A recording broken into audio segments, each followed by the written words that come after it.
It's time now for the award-winning #1 local talk show in Northeast Pennsylvania, The Sam Lesante Show. Now here's your host, Sam Lesante. Thanks for joining us, my friends. Another good health show. I got good news for you today. We have a very, very important guest, and he's been around for at least 23 years doing surgery in the greater Hazleton area, and for that matter, well known throughout northeastern and central Pennsylvania. I've known him for many, many years. His name is Dr. Anthony Carrato. Anthony, thanks for coming on the show. My pleasure.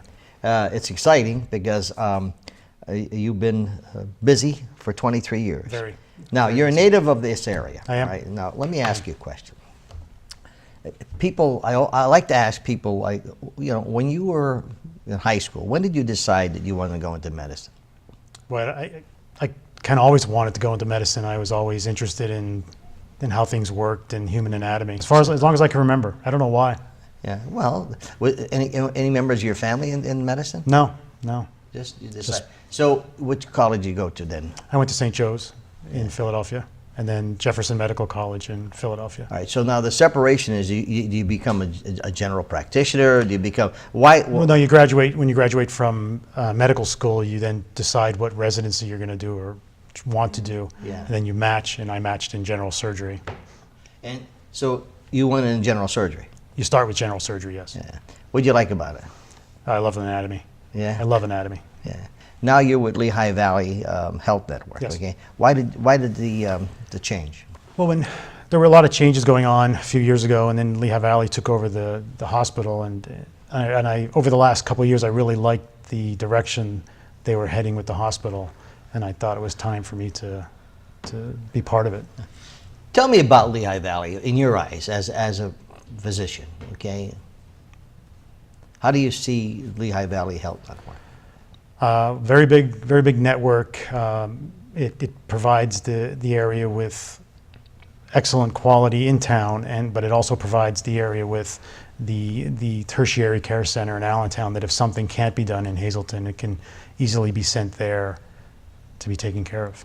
The quality of care we have here, I think, is really second to none. Would you agree? I agree wholeheartedly. When you're looking at the physicians we have in the nursing care, so what would you tell those people who still have that mindset, okay, about our care, our health care? I agree with you 100%. The surgeons, the physicians in town are excellent surgeons and physicians. The quality we provide is top notch. We know our limits. We know when there's something we can't do, then we have to send it to the tertiary care center, to the Cedar Crest. If they can't handle it, they'll send it somewhere even bigger. What's the favorite part about being a surgeon? Well, I don't know any surgeon that wouldn't tell you operating's the best part, but I like that, and I also like seeing the immediate results. Patients feel better quickly. You could fix an acute problem and have the patient feel better fairly quickly after the surgery. Your care in trying to give that information to that person who's supposed to have surgery, particularly if it could be cancerous or whatever. I mean, how do you handle that? Well, it's about developing a relationship with the patient. It's about sitting down with them, discussing them, talking to them on the same level, trying to explain it the best you can in terms that they can understand. Trying to make them comfortable. Yeah.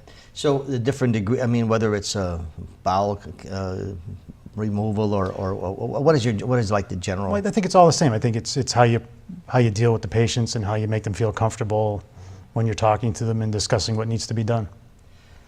How do you, before you do surgery, because I remember back then we had Dr. Greco and surgeons, and all they want to do is operate. All they want to do is operate. Well, I don't think any doctor is going to operate on you unless it's necessary. Correct. Okay, they just want to operate. Okay, so I guess that would be the approach, right? Always. Operation is usually a last resort.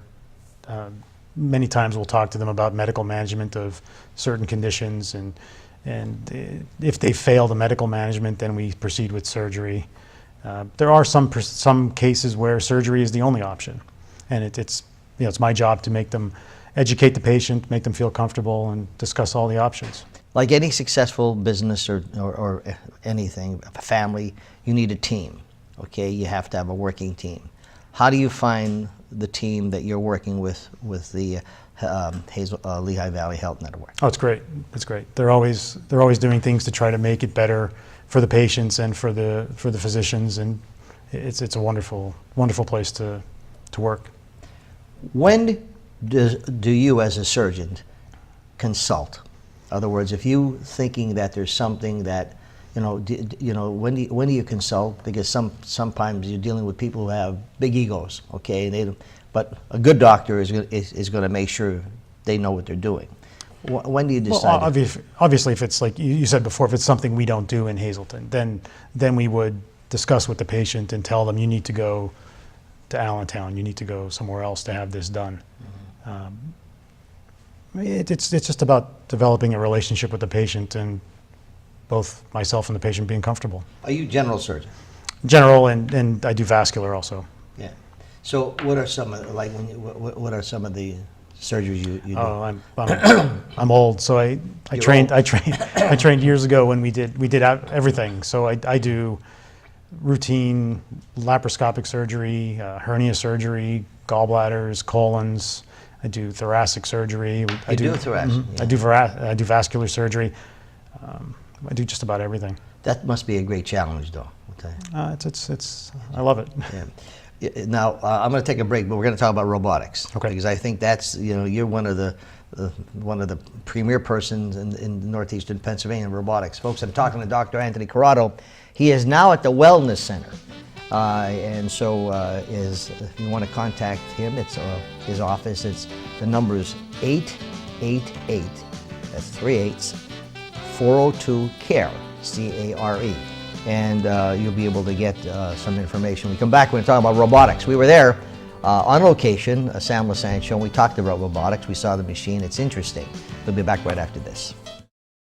Welcome back to the Sam Lesante Show, folks. Thank you so much for the comments. My email is sam@ssptv.com. Remember, for those of you who have downloaded our app, just search SSP TV. All the shows, all original programs are on here, as well as the website. All the health shows are here, as well as the Lehigh Valley Health Network website. My guest today, no stranger to the area, Dr. Anthony Carrato, surgeon. He is now with the Lehigh Valley Health Network, and he's at the Wellness Center. Been around for 23 years. A lot older than me, but that's okay. Tony, I was up, we did a show on the robotics. Yep. First of all, it's fascinating. It is. Okay, it's very fascinating.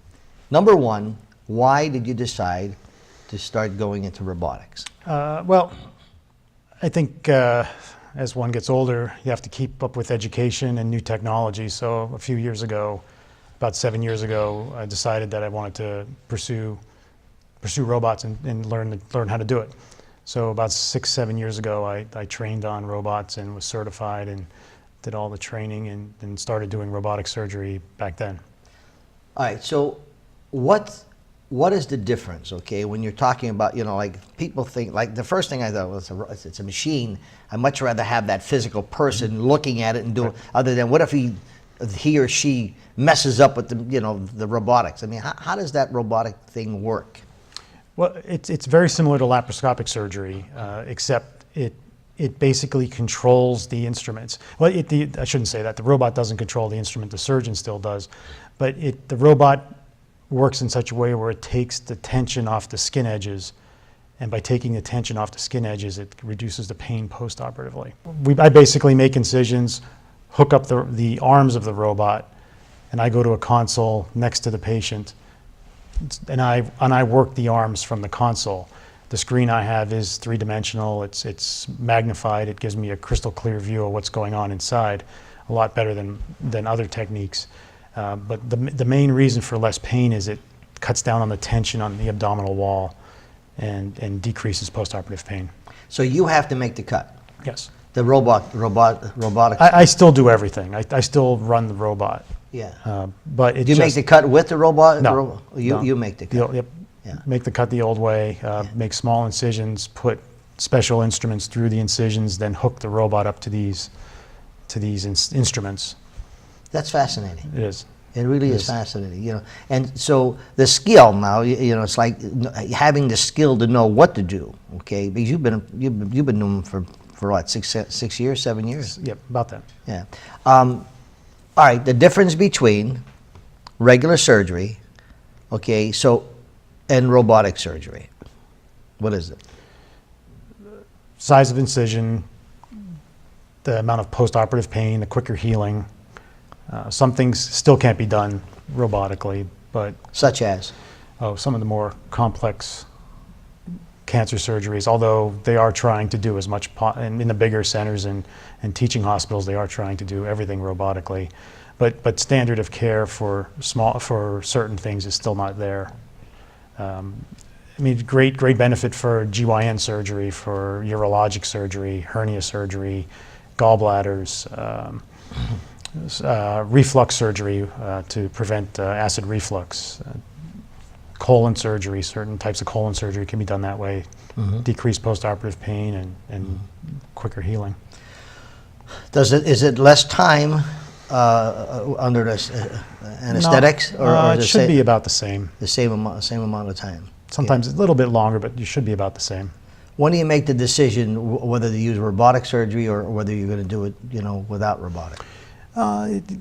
Usually, as I talked about before, when you're talking with the patient, when you're discussing the options, you present different options to them and give them the pros and cons of everything. And usually, you discuss it with the patient and decide what approach is best for them. So when you're talking about electronic medical records, okay, so I'm watching saying, so why should I be concerned about electronic medical records? Well, how does that affect my health? So how could you relate that to that person out there? Well, that's one of the other reasons why I joined. Is the hospital network in Hazleton brought on Epic, which is a premier medical records for the offices. The offices went into effect February 1st, and I believe the hospital is going into effect around October.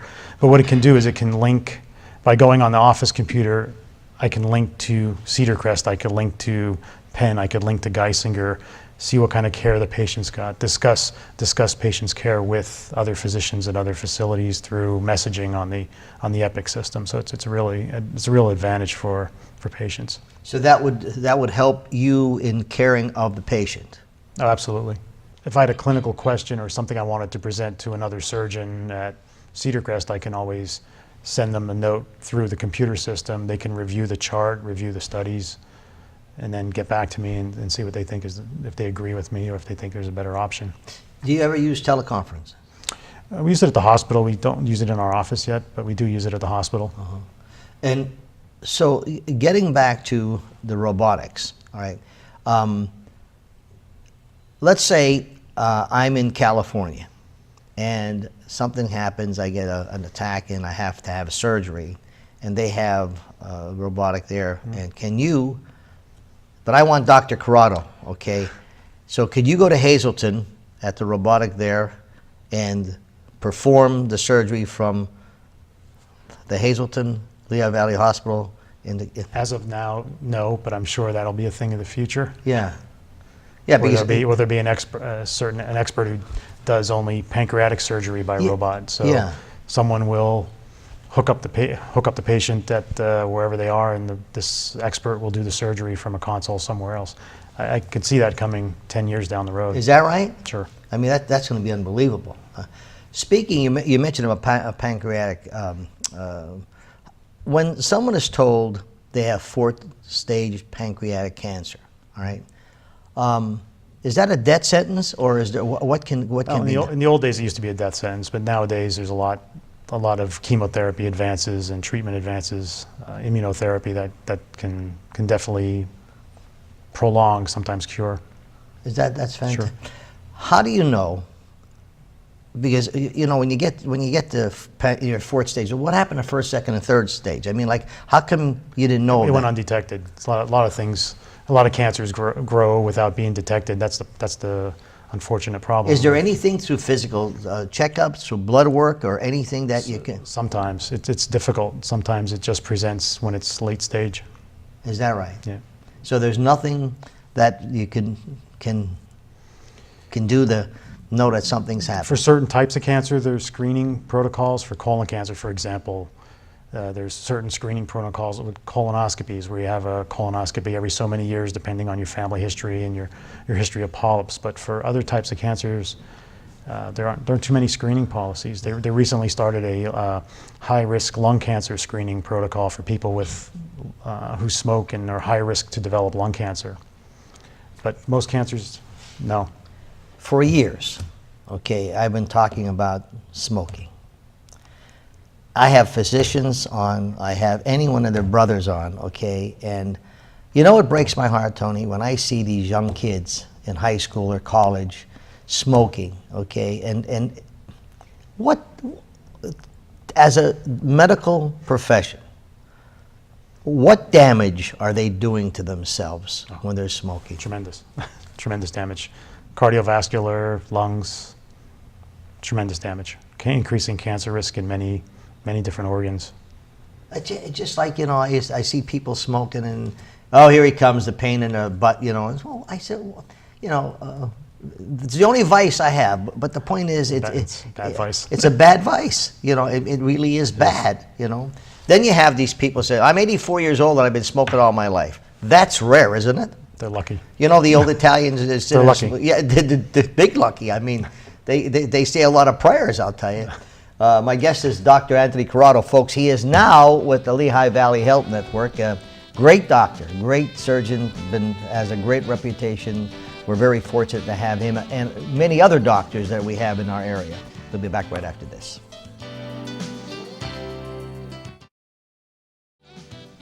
Thanks for staying with us, folks. I'm Sam Lesante. You're watching the Sam Lesante Show, another health show. I'm talking to Dr. Anthony Carrato. No stranger at all to northeastern Pennsylvania. He is now with the Lehigh Valley Health Network, and he's at the Wellness Center. And the number is very easy to remember. If you want to call and ask any questions, it's 888-38-402 and CARE, C-A-R-E. Tony's been around for 23 years. So Tony, going back, you said, I always say when you're talking to people who are really into their profession, you have to have that passion. Okay, you have to have the passion for it. You had that passion when you were in grade school. I think I did. So no other people in your family were in doctors or not before me, no. Were there any people, role models that you looked at when you were, you know, studying and, you know, in surgeons? Was there anybody in the area that you thought would be, geez, you know, I admire this particular person? I mean, I knew of as a teenager and working in the area and working at the hospitals as a college student, I knew Dr. Umula and other physicians on staff. And I saw them as role models, I did. Did you ever work with Dr. Mueller or Dr. Greco or any of those? When I first started in Hazleton, Dr. Umula was still practicing, and I did do some things with him. Mm-hmm. We did some of the breast surgery and the sentinel lymph node with Dr. Umula. We were two of the first in the area doing it. When these new things happen, how do you get notified that there's new innovations happening? Conferences. We'll go to conferences and we'll see new techniques, new equipment. A lot of times the companies themselves will approach physicians and ask them if they're interested in some new technology and procedures. And then it's just learning how to do it. Like with the robotics, I spent time in, initially it was in Hackensack on, it was a pig lab. And then once from there we went to Atlanta. I spent a few times in Atlanta on cadaver labs doing robotic surgery. Do you learn things when you're with all your other fellow surgeons? Oh, absolutely. We always discuss things and, you know, run things by each other and see if they would do something different or how they would approach something. Yeah, and learning never stops. Never. You know, it's amazing because sometimes, you know, I remember a person says to me, you go into college as a freshman, you know everything. You come out and you know nothing. You know, and the smarter you become, the dumber you are, you know, because there's so much knowledge out there, okay? Yeah. So your experience, so you're excited about Lehigh Valley Network. Once again, for those of people know that you practiced, you know, for 23 years and now you're with the network. Why did you make that decision? I was very happy with seeing since they acquired the hospital, what direction they were heading, bringing technology to the area, expanding the services to the area, and I really wanted to be part of it. Well, I could just say they're very lucky to have you. Thank you. You're joining a group of great doctors, nurses, LPNs, all the people that participate in healthcare today. My hat's off to them. Sometimes, you make a call in, or you go in the hospital and the nurse is a little frazzled. Well, you don't know what that nurse really went through, male or female. They've had some challenges, and you're coming in and you want their attention just like that. But we're very fortunate. I wish you the best, you and your family. Thank you. Dr. Anthony Carrato, folks, he is now with the Lehigh Valley Health Network. And remember, download the app. You can learn any information you want. The number is 888-402-CARE, C-A-R-E. We'll see you next time.